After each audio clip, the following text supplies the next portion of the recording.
Hare Krishna, Radhe Radhe. Welcome to my channel. तो जी कैसे हो आप सभी लोग। उम्मीद करती हूँ कि राधे कृष्ण जी की कृपा से आप सभी लोग अच्छे होंगे और स्वस्थ होंगे।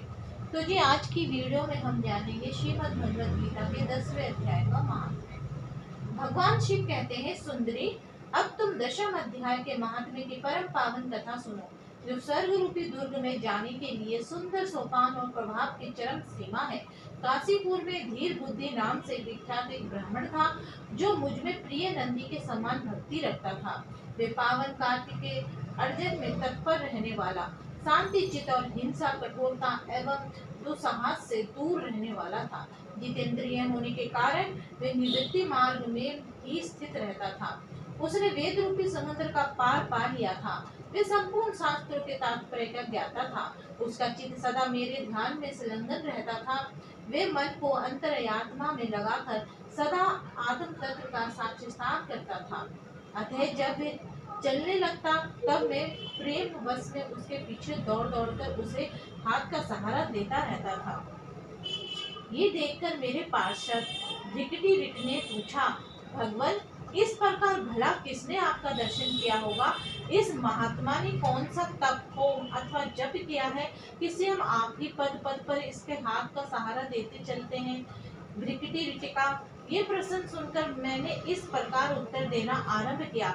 एक समय की बात है, कैलाश पर्वत के पार्श्व भाग में पुत्राग वन के भीतर चंद्रमा के अमृतमय किरणों से धुली हुई भूमि में एक वेदिका का आश्रय लेकर मैं बैठा हुआ था। मेरे बैठने के क्षण भर बाद ही सहसा बड़े जोर की आंधी उठी। वहां के वृक्षों की शाखाएं नीचे ऊपर होकर आपस में टकराने लगी। कितनी ही टहनियां टूट टूट कर बिखर गई। पर्वत की अविचल छाया भी हिलने लगी। इसके बाद वहां महान भयंकर शब्द हुआ, जिससे पर्वत की कंदराएं प्रतिध्वनित हो उठी।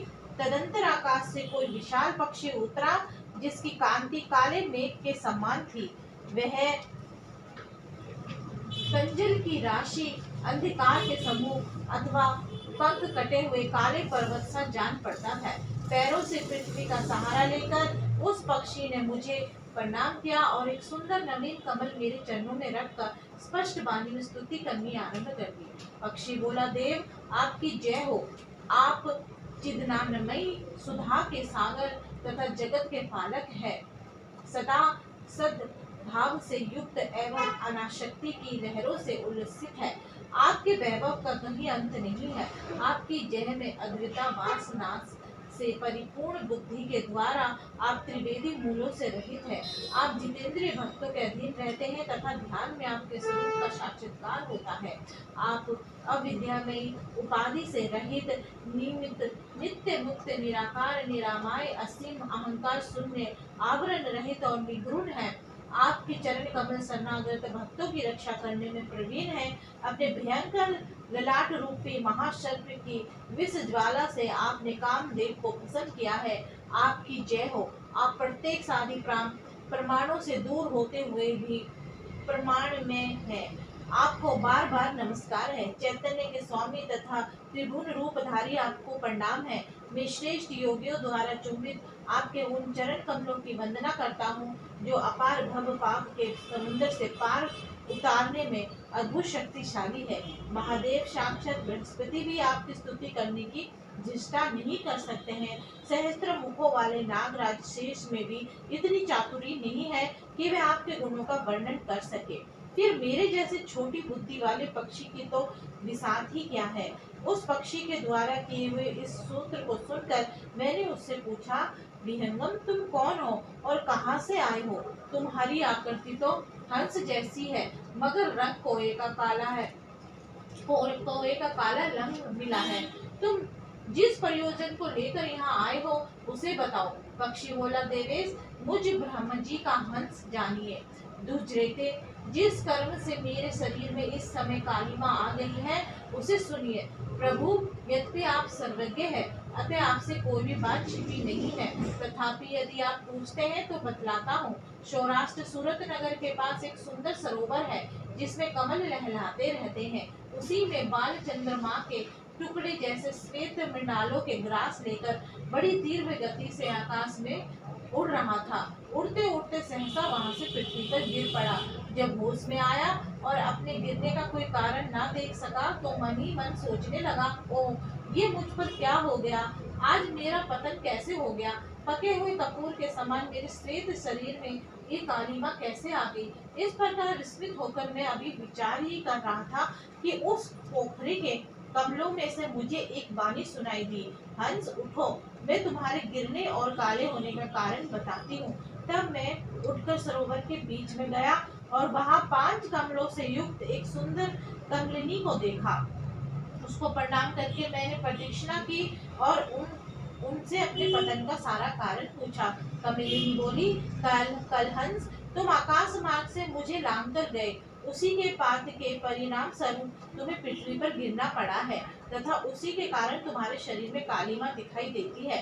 तुम्हें गिरा देखकर मेरे हृदय में दया भर आई और जब से मैं इस मध्यम कमल के द्वारा बोलने लगी हूँ, उस समय मेरे मुख से निकली हुई सुगंध को सूंघकर 60,000 भंवरे स्वर्गलोक को प्राप्त हो गए। पक्षीराज, जिस कारण मुझ में इतना वैभव ऐसा प्रभाव आया है उसे बतलाती हूँ, सुनो। इससे जन्म से पहले तीसरे जन्म में मैं इस पृथ्वी पर एक ब्राह्मण की कन्या के रूप में उत्पन्न हुई थी।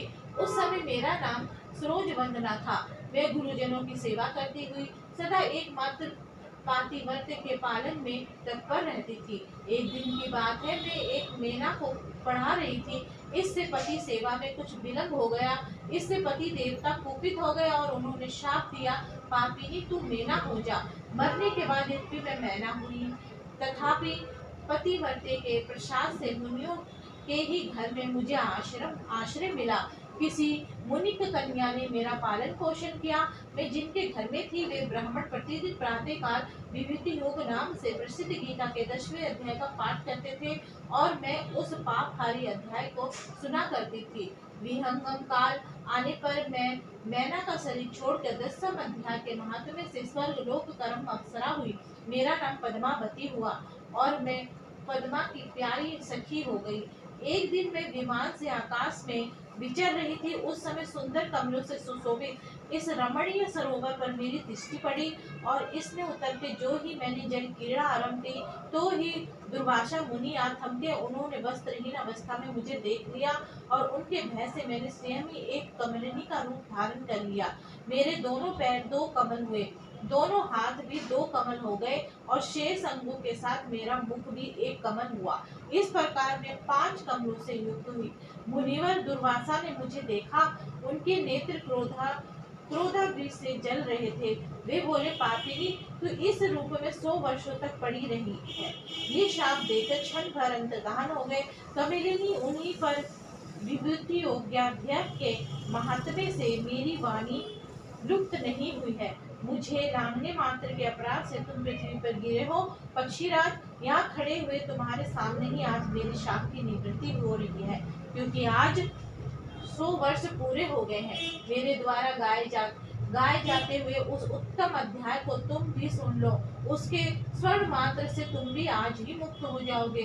यूं कहकर पद्मिनी ने स्पष्ट एवं सुंदर वाणी में 10वें अध्याय का पाठ किया और वह मुक्त हो गई। उसे सुनने के बाद उसी के दिए हुए इस उत्तम कमल को लाकर मैंने आपको अर्पण किया है। इतनी कथा सुनाकर उस पक्षी ने अपना शरीर त्याग दिया। ये कहकर अद्भुत सी घटना हुई। वही पक्षी अब 10वें अध्याय के प्रभाव से ब्राह्मण कुल में उत्पन्न हुआ है। जन्म से ही अभ्यास होने के कारण शेषावस्था से ही इसके मुख में सदा गीता के 10वें अध्याय का उच्चारण हुआ करता है। 10वें अध्याय के अर्थ चिंतन का ये परिणाम हुआ है कि ये सब भूतों में स्थित शंख चक्रधारी भगवान विष्णु का सदा ही दर्शन करता रहता है। इसकी स्नेहपूर्ण दृष्टि जब कभी किसी देहधारी के शरीर पर पड़ जाती है तब वे चाहे शराबी और ब्रह्म हत्यारा ही क्यों ना हो, मुक्त हो जाता है तथा पूर्व जन्म में अभ्यास किए हुए 10वें अध्याय के महात्म्य से इसका दुर्लभ तत्वज्ञान प्राप्त है तथा इसने इतने जीवन मुक्ति भी पा ली है। अतः जब ये रास्ता चलने लगता है तो मैं इसे हाथ का सहारा दिए रहता हूँ। ने ये सब 10वें अध्याय की ही महामहिमा है। पार्वती, इस प्रकार मैंने भृगटी ऋषि के सामने जो पाप नाशक कथा कही थी वही यहाँ तुमसे भी कही है। नर हो या नारी, अथवा कोई भी क्यों ना हो, इस 10वें अध्याय के स्वर्ण मात्र से उसे आश्रमों के पालन का फल प्राप्त होता है। तो जी 10वें अध्याय का महात्म्य यहीं पे समाप्त। कल हम 10वें अध्याय का श्रीमद् भगवद गीता का 10वां अध्याय करेंगे। तो जी आज की वीडियो में बस इतना ही। उम्मीद करती हूँ कि आपको आज की वीडियो अच्छी लगी होगी। अगर आपको आज की वीडियो अच्छी लगी तो वीडियो को लाइक एंड शेयर करना ना भूलें। हरे कृष्णा, राधे राधे।